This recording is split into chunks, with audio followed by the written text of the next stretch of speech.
discussion where we bring passionate and thoughtful speakers together to talk about today's most timely, sometimes tough, and always interesting issues. My name is Leah Roundtree, and I'm extremely grateful to have the opportunity to facilitate this conversation, not only between our guests, but also with you, our community members and attendees. Before we begin, I'd like to recognize the amazing team at Peterson Capital who are supporting and presenting this series. They are driven to help investors understand macro trends and market context, fueling Canada's economic future. I've really enjoyed working with them to put this series together, as we both share a passion for seeking out diverse opinions and bringing people together.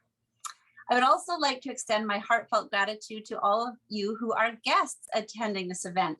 It fills me with optimism, not just for this issue, but for the many more to come, where we as individuals have an opportunity to listen, learn, and lead. From a standing start just 6 days ago, we have nearly 200 people registered for this event, and we are really excited to expand as a community even more. And while this particular format will focus on the speakers and their ideas, I do encourage you all to follow us and further the discussion on our various platforms. You can find Next Question Now groups posted on LinkedIn, Twitter, Facebook, and Instagram, soon to be YouTube as well, where we plan to host all of these recorded sessions. And for today, I do encourage you to use your Q&A button to forward questions to me that you may have for the speakers, and you can start that at any time. Now, let me say thank you to both of our speakers who have each volunteered their time to be here and spark this conversation today. Their biographies and experience is robust, and so I've only pulled out a few highlights on each of them to set the stage. First, I welcome Bob Watts, who is a much sought after trainer and expert in Indigenous policy, negotiations, conflict resolution, and reconciliation. In his work as Interim Director of Canada's Truth and Reconciliation Commission, he examined and made recommendations regarding the Indian residential school era and its legacy. He also served as the Chief of Staff to the National Chief of the Assembly of First Nations, where he was a member of the team that negotiated the Indian Residential Schools Settlement Agreement, the largest class action settlement in Canada's history. Bob is a graduate of the JFK School of Government, Harvard University, and fellow at the Harvard Law School, where he researched and lectured on the role culture plays in conflict. Welcome to Bob. Tasha Kheiriddin is one of Canada's best known strategists, political analysts, and media commentators. She pens a regular column in the National Post, formerly produced CBC News World, was an award-winning host producer at Cable Public Affairs Channel, and was a host on CTV News Channel, as well as 640 Toronto Radio. Named as one of Canada's top 100 most powerful women for her work in media and communications by the Women's Executive Network, she also lectures at the Max Bell School of Public Policy at McGill University. She currently serves as a principal with Navigator Limited and is the Vice President of the Canadian Centre for the Purpose of the Corporation. With that organization, she does work around equity, diversity, and inclusion, enabling corporations to engage on social issues, including Indigenous reconciliation. Welcome to Tasha. Now, our topic today is, Oh Canada, how does Canada Day fit with Indigenous reconciliation? Bob, let's start with you answering the question, and I'll give you 3 minutes. In your view, how does Canada Day fit with Indigenous reconciliation? Well, thanks, and thanks for that warm introduction. Just want to start by recognizing that we're all gathered virtually on many, many Indigenous territories, and to express my gratitude to Indigenous people for leaving all of us such a beautiful legacy to enjoy. It's a great topic, Leah. I reflect on June 30th, which was a day to listen. So 500 radio broadcasters plus across Canda hosted all of us and hearing voices of Indigenous people. Canada Day was different this year than it's ever been. And I don't think it'll ever be the same. We are on a journey of reconciliation as a country, and it's going to shape and it's going to bend notions of Canada and shape notions of Canada Day. On Canada's website this year, it said The recent findings of unmarked graves of children found or near the grounds of former Indian residential schools have sent shockwaves through Indigenous communities across the country. All of Canada is mourning and stands with First Nation, Métis, and Inuit peoples in this difficult time. On July 1st, let us take the time to reflect on the violence that our institutions have inflicted. The impact of this violence continues to have today on Indigenous peoples and racialized communities, and the journey that each of us must take toward reconciliation and living together. So I think, in some ways we've kind of tried to make this leap towards reconciliation and maybe jumped over some of the truth. And I think we're going to be in truth for quite a while. And that's going to shape how we think about Canada Day. One of the elders in our community said, we have a lot of reckoning to do before we can reconcile. And I think we're going to be on a journey of some reckoning, and it's going to impact on our notion of what Canada Day means, of what Canada means. We're stuck in this notion of two founding nations, which is a fallacy. We have many Indigenous nations that need to be thought about in terms of this country. We have a treaty relationship. So there's a lot of things that we have to reconsider, rethink, and reflect upon as we move forward, if we're committed to moving forward in the spirit of reconciliation. And I think Canada Day really is going to become this time of reflection. And it's not going to be the same as it was 5 years ago or 10 years ago. It's going to be different for years and years to come. Great. Thank you so much for your opening comments. Tasha, could you answer the question for us? How does Canada Day fit with Indigenous reconciliation? Thank you, Leah, and miigwech Bob for your remarks as well, because I think it's where I'm going to start is kind of where you left off, because I think when I was thinking about this question, it was, how do I define, first of all, what is Canada Day and what is reconciliation? And as you said, reckoning might come before the reconciliation piece. As a non-Indigenous person, I can think about what reconciliation might look like, whether it is replacing the Indian Act with laws and recognition of a nation-to-nation relationship, whether it is recognition of treaty rights, whether it is, respecting Jordan's principle, whether, it could take many forms. But I think those forms are probably best described and discussed by Indigenous Canadians, who for a very long time have not had a voice. So I defer to First Nations, Inuit, and Métis peoples to really shape what that reconciliation might look like. However, I do think that there's one element I think is critical to reconciliation, and that is a recognition that all of us have a place here in this land to be. As the daughter of an immigrant from post-war Europe, I was born here. My daughter was born here. I consider myself of this land as well. And I have nowhere else to go. I don't want to go somewhere. I want to build a place, a nation where everyone can enjoy the opportunities and the equality and the good things that Canada does stand for. And in that sense, I get to, I guess, the piece about, what is Canada Day? To me, Canada Day is a recognition of the fact that we can be on a pathway to change. There are many countries around the world, many places where still today genocide continues as it was practiced, as it continues here in Canada against Indigenous people. And those countries do not have, people cannot speak out. They cannot fight for their rights. Victims and allies cannot stand before anyone and have a conversation like Leah, like you're moderating today.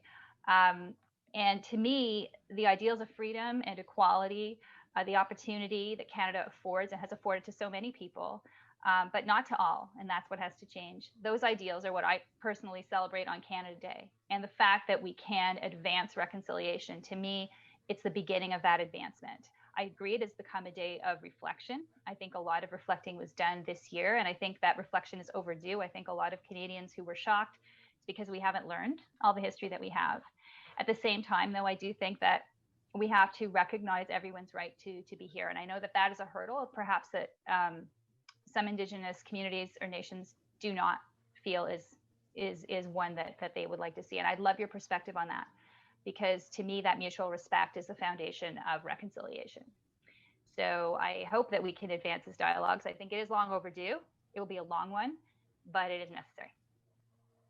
Well, thank you, Tasha. And I'm so excited to be starting this conversation. I really feel like, as was reflected by a number of our attendees, how excited they were that that we're talking together today, and also that, you know, Canada Day was a week ago, and what we often see is that in the news is that it pops up as a topic and then disappears. So I'm delighted that we now have 300 and some odd days to keep the conversation forward. I'm going to do something a little different than is usually done in a lot of discussions like this. And the first thing, just briefly, Bob, what do you agree with that in what Tasha's words were? And I'll ask the same of Tasha in a moment.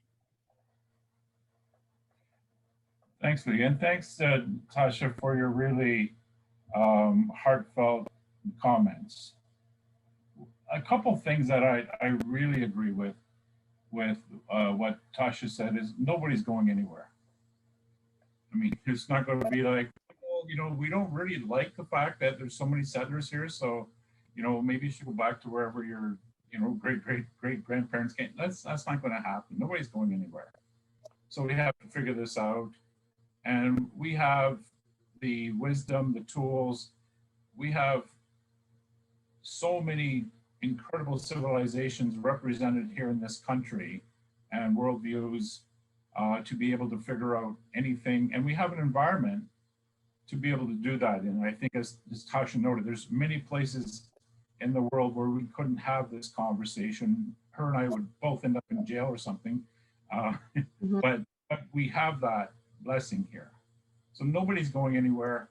The idea that reconciliation, some of the foundational parts should be defined and described by Indigenous people, I think is something else that I really agree with.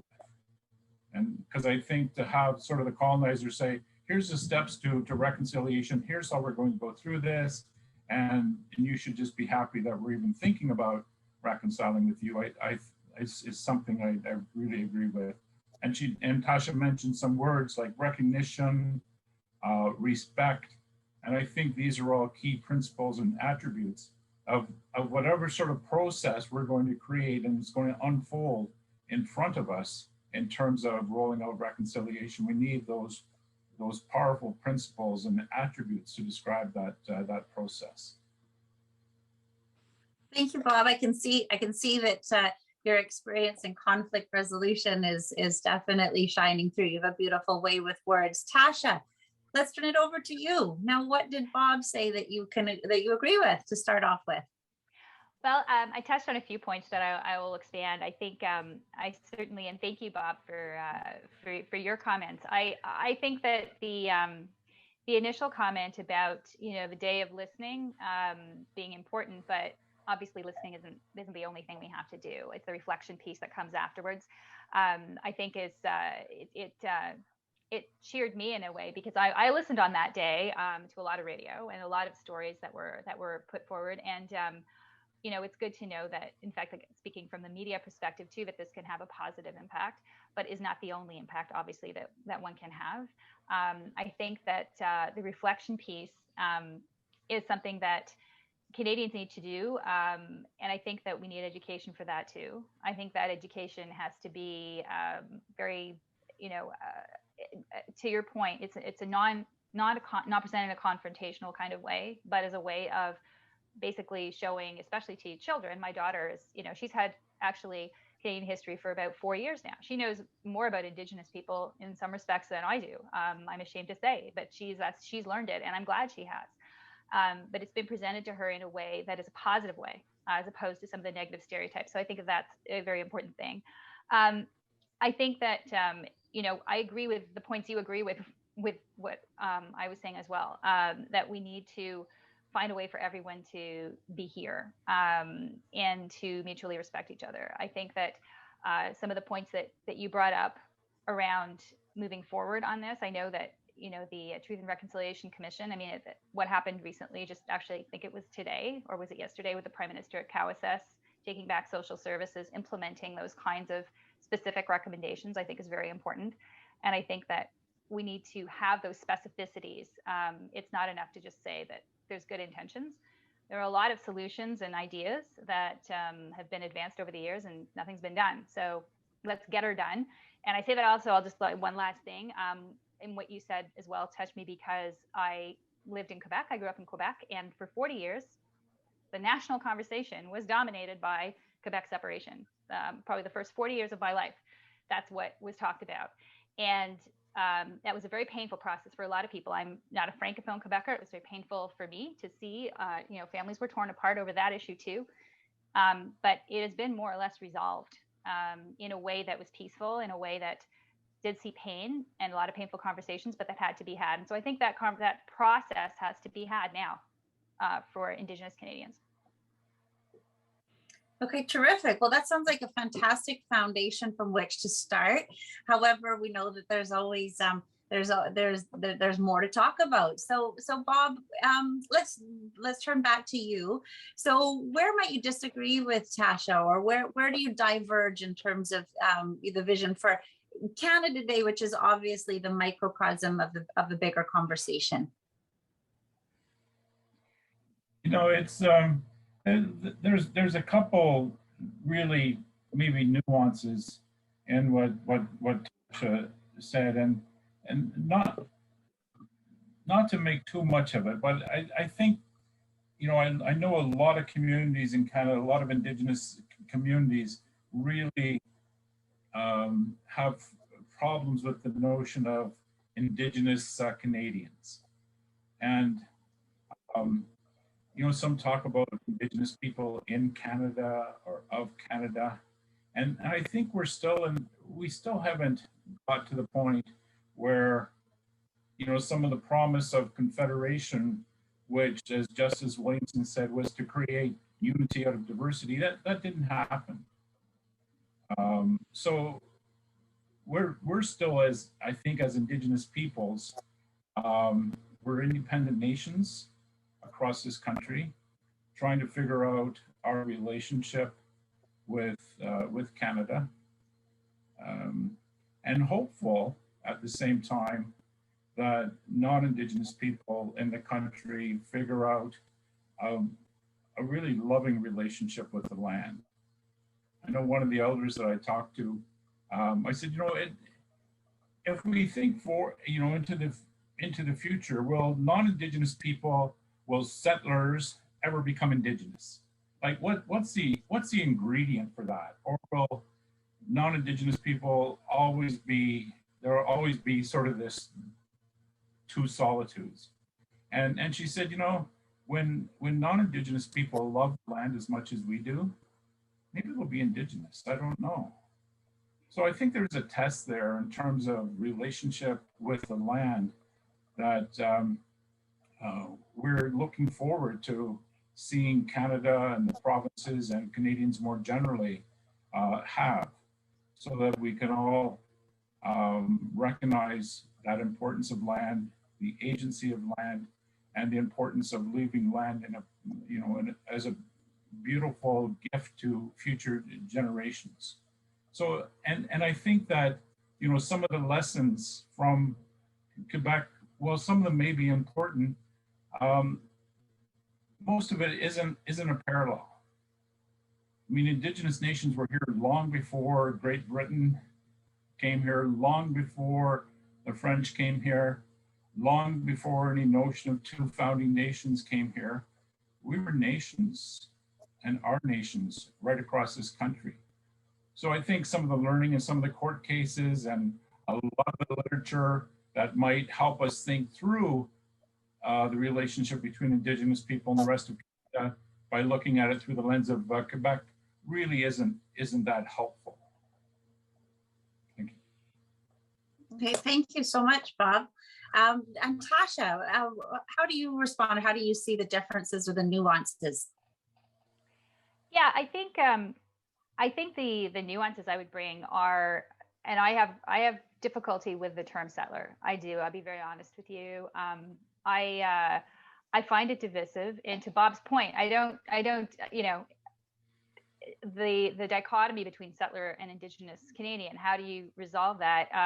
Myself, I would not call myself a settler. I know many Indigenous people would, but like I said, I was born here. To me, I was not part of this initial colonization. And that becomes then the question of, what do you consider colonization? What do you consider colonial structures, post-colonial? Are we in a post-colonial period, or are we still continuing to maintain structures? One of the issues I guess I have in reading the report on missing and murdered Indigenous women and girls is the focus on structure, but sometimes in a very, I guess, in a way that I don't feel completely contributes to resolving the conversation. I think that violence, for example, is something that is not simply structural. It is also within communities. How do you address that? Communities have to have their say in that process, but basically do not blame everything on colonization. And when somebody who's a refugee who has come here, 2 years ago, here's this conversation, how do you pull them in to be part of it if you're going to call them a settler? So it's a difficult, to me, I would like to see that term disappear too. I'm not sure how we make it disappear, because I think some people don't necessarily want it to, and we'll always reject someone who was not here as part of the original Indigenous population that European colonists came and, yes, abused and committed genocide against. I mean, let's be completely honest, they did. But that is something that I feel is very fundamental to the conversation. I don't want there to be an us versus them. I don't know how we get to full us, but I would like to do so. Mm-hmm. Okay, well, let's open that up. Thank you so much. This provides a great foundation for dialogue. So that is a really interesting question, because ideas matter, and words matter.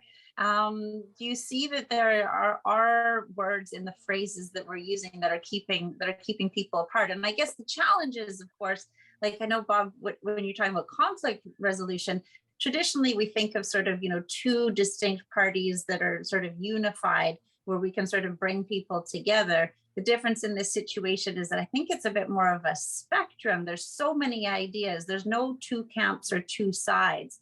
So how do those come together? And are there some ways in which some of the divisiveness through language might be solved? That's a great question. I mean, I'll tell you, like, when I do conflict resolution, the way I think about it is a process of exposing two or more parties to the inherent dignity of each other and of themselves. But I kind of take conflict resolution a little bit differently, and maybe that might be an interesting framing for how we proceed as a country in terms of trying to find ways of exposing each other to one another's dignity, and bring our own dignity to the table in terms of conversation. I think about processes in three ways: those that are symbolic, those that are substantive, and those that are systemic. And I think we've been stuck at symbolic for a long time. And there's a lot of beautiful symbolism that has happened over the last quarter century. But in terms of substantive change, it's been very little. I mean, we had a Child Welfare Act that was approved by the Parliament of Canada in 2019 that Cowess's First Nation, as Tasha referred to, is going to build their own child welfare system around.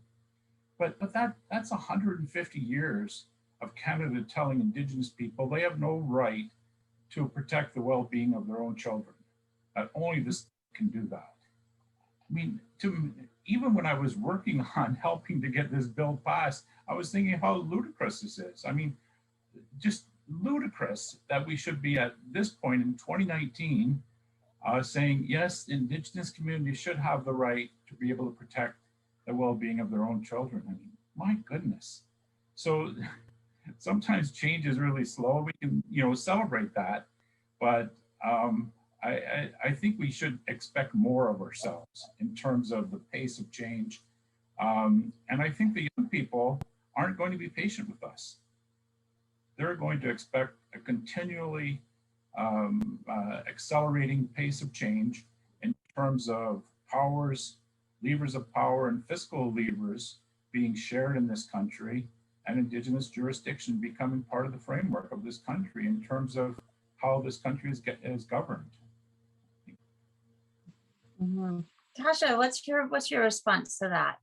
Yeah, I think Bob, you touched on a very interesting point, and also when you mentioned the land earlier, and it's connected. I think that Canada is really right now at a tipping point on Indigenous reconciliation. Yes, I think it's also environmentally at a tipping point, and I think the two have intersected in such a way that that conversation has become very much about, land and protection of land and protection of the environment together, and that has become an Indigenous issue. And environmentalists have also been part of that conversation. But I think there's a third element to that is also important, environmentally speaking, and that is resource development and extraction. And I'd love to hear your perspective on this, because I know that it is a point of both contention and opportunity for many Indigenous nations who find that they are in a position to exploit resources, or they have resources that can be taken from the land. But how do you do that, or do you do that if it threatens other ways of life, or traditions, or spiritual or cultural beliefs? Where's the reconciliation? And it's important because, we just announced in Canada, we want to have all electric vehicles by 2035. In the US, I think it's 2050, if I'm not mistaken. To do that, we need resources. You can't build car batteries without the lithium and the chromium and the nickel that you've got here in Canada, in places where Indigenous people are. There's an opportunity at the same time, to help the environment, but also potentially a cost. How do you reconcile that? And how do you put together, I think, all these elements at a time when Indigenous people want to define their future and have the right to define that future within Canada, after so long being told, as you said, not to, and that they could not. So I think that's a very broad, it's a broader conversation than we have now, that we would have ever had this before, when like the white paper, or any, like going back 50 years, we couldn't have had this conversation because there weren't as many elements in play. And they make it more complicated, but I think also more relevant really than ever. Mm-hmm. Bob, did you want to jump in there? I've also got some great questions. Sorry.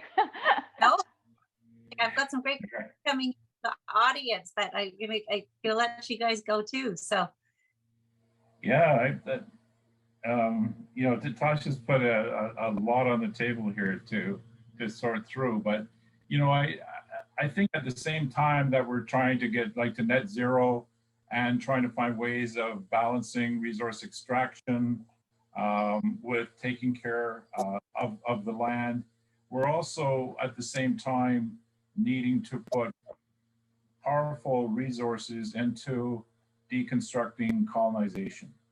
We're in what I think one of the Australian theorists called settler colonization, which is like a different stage of colonization, but it's supposed to be like a kind of more friendly colonization, but it's still colonization.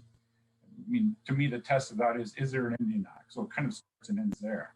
And what say do Indigenous people have over development on their own land? So we'll find out a bit about that in terms of how the UN Declaration on the Rights of Indigenous People gets implemented in this country.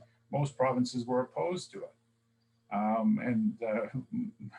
Most provinces have some sort of constitutional legislative jurisdiction with respect to resources, which, in many ways flies in the face of treaties. So, I mean, there's a lot of things to unpack there. One of the things that we've been asking for the most part as Indigenous people, is one, to be at the table where decisions are being made, and to bring Indigenous worldview and Indigenous knowledge to bear on how different projects will proceed. Not just if they'll proceed, but how. And oftentimes we don't get talked to until it comes to the point of if it should proceed. We should be involved in the design. We have thousands of years of experience on the land to bring to bear on how resource extraction might happen, or whether or not it should happen, and ways through how do we balance community well-being with resource extraction, with having a home for our great-great-grandchildren. I mean, all those things have to be taken into account all at the same time while we're on this project of decolonizing and maybe re-indigenizing our country. So that is a perfect segue into one of the questions that just came in from our audience. So one of the challenges that we have is that we have sort of a conversation happening first of all, about reckoning and justice, and that sort of looking to the past to try and really address those issues. Concurrently, while we have sort of more of a constitutional conversation happening around how to structure the relationship, and then real-time projects that are trying to be developed, in the resource sector. So how do we do all of those things at the same time, moving things forward when really we're still trying to look backwards? Any ideas around that? And this is open for both of you. Yeah, that is that that builds on exactly what we were talking about. Is that what do you tackle first to balance all the rights and responsibilities that individuals and communities and nations have? And I think the constitutional piece, I mean, yes, you could talk about Section 35. Reopening the Constitution, as we know, has always been a drama for Canada. I don't know if that's a starting point. I don't think it would be for me. I think the Indian Act has to go. I agree, though I don't know what it should be replaced with. And like I said, I think that framework has to be determined by Indigenous peoples. I mean, what do they see? Because the Indian Act was imposed in 1906, I think it was. I mean, it's ridiculous that it is still there, but it's, and its legacy is terrible. But how do you move forward? That's the $1 million question. So I think that has to be done. Again, for someone who's got a real-time question, it's hard to see this because these processes are long. They always take time. But I think that that would be my priority, would be moving beyond the Indian Act. And that would be the catalyst, I would think, to putting in place the types of respect, rules, regulations that, Bob, you're talking about how decisions are made and who makes them for these types of things. So Bob, what do you think? Is that the right place to start? What would your recommendation be? Yeah, I think that's a good place to start. But, I also think that we have the capacity as Indigenous peoples and as a country more generally to be able to work at a number of things all at the same time. I don't necessarily think that it's sequential. I mean, our own communities are going through their own thinking about what does decolonization mean in our own communities.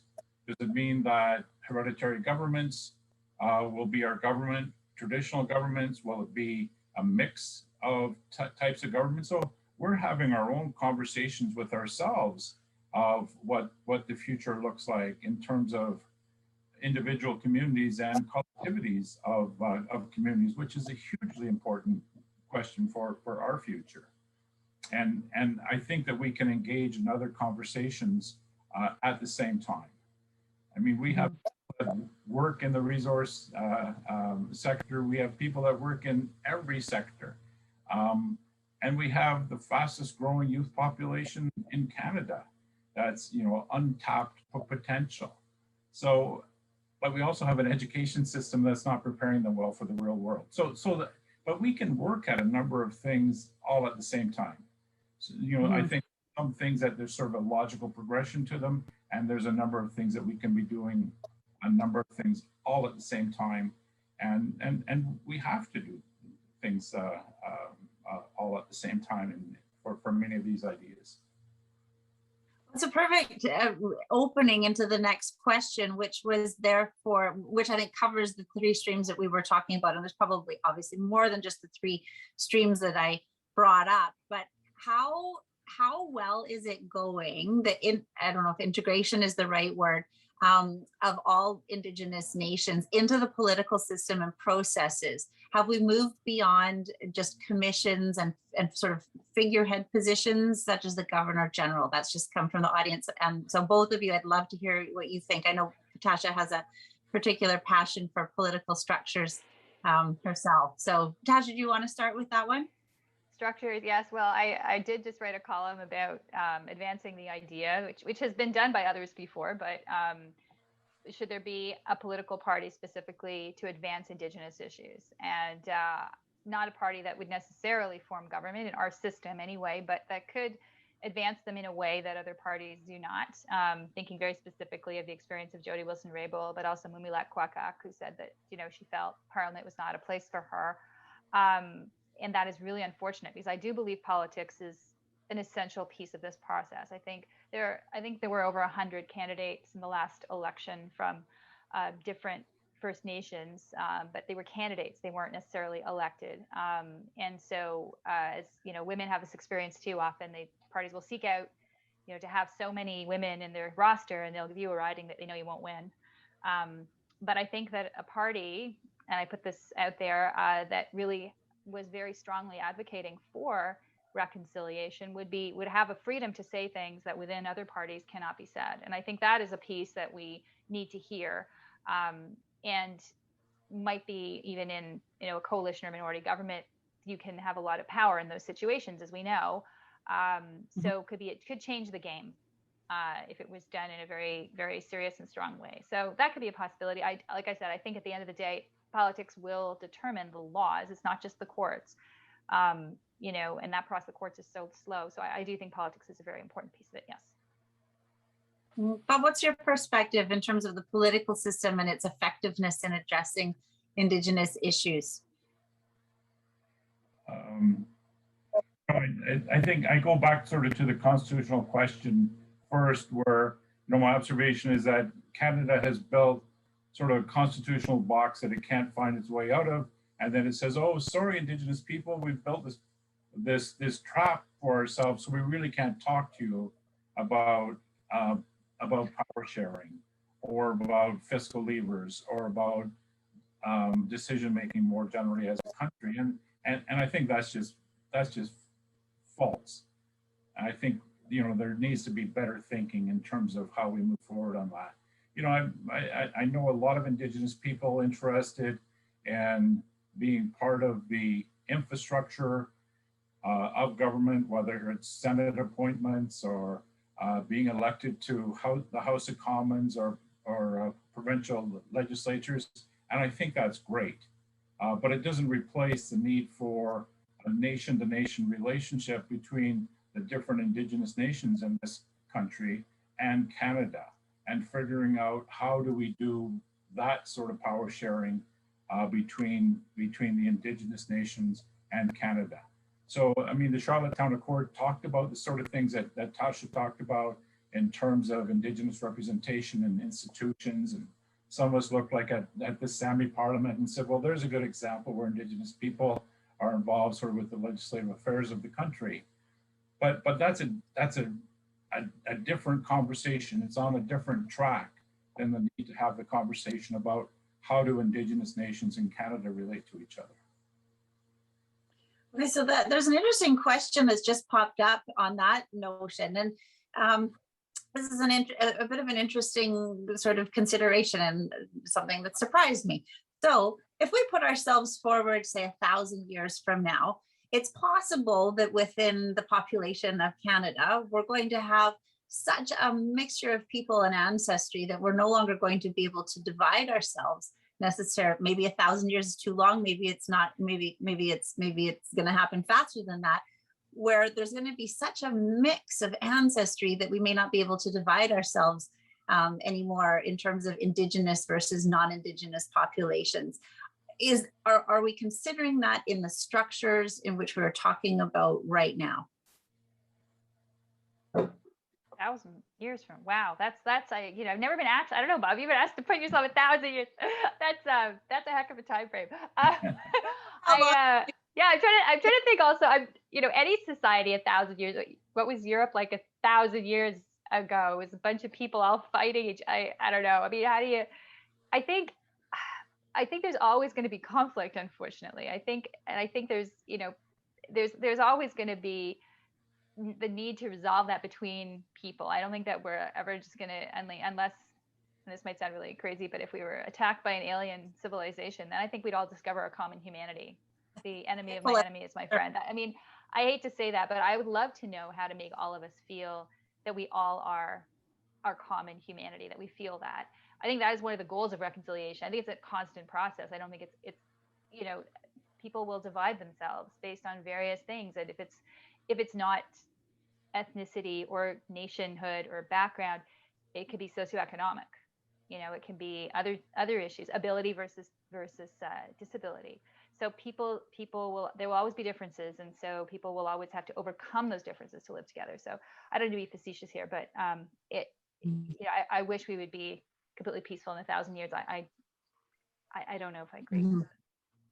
Yeah, and I think the question was specifically, so at some point, ancestry may be taken out of the equation if there is such a blend. Bob, I guess the question is really saying, like, are the things that we're doing now to sort of entrench that we are going to be different for a very long time?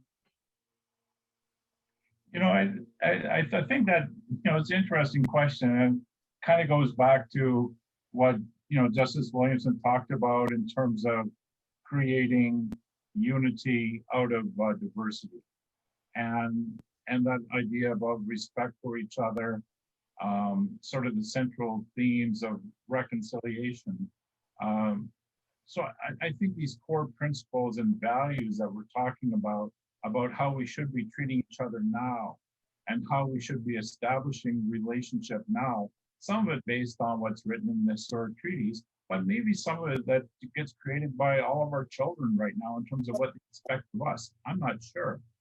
So the blend looks like as we move into the future, the question is, what are those foundation pieces that we're talking about right now that really inform how we interact with each other in this country and how we make decisions, taking the next 7 generations into account in terms of decisions that we're making right now. Like, I think if we could do that, 1,000 years might end up being sort of easier to think about if we do it 7 generations at a time. One of our decision-making models is really trying to consider, how does the decision we make today impact on those coming phases 7 generations from now? If we did that, that would be a great place to start. Perfect. We're just about time, so I have one more question from the audience that I'm going to pull out, and then I'll ask you to do just a quick wrap up if there's something you'd like to leave with. And the question is around the phrase of reconfederation. And Bob, I heard that from you earlier today for the first time. Could you explain what your concept of reconfederation is?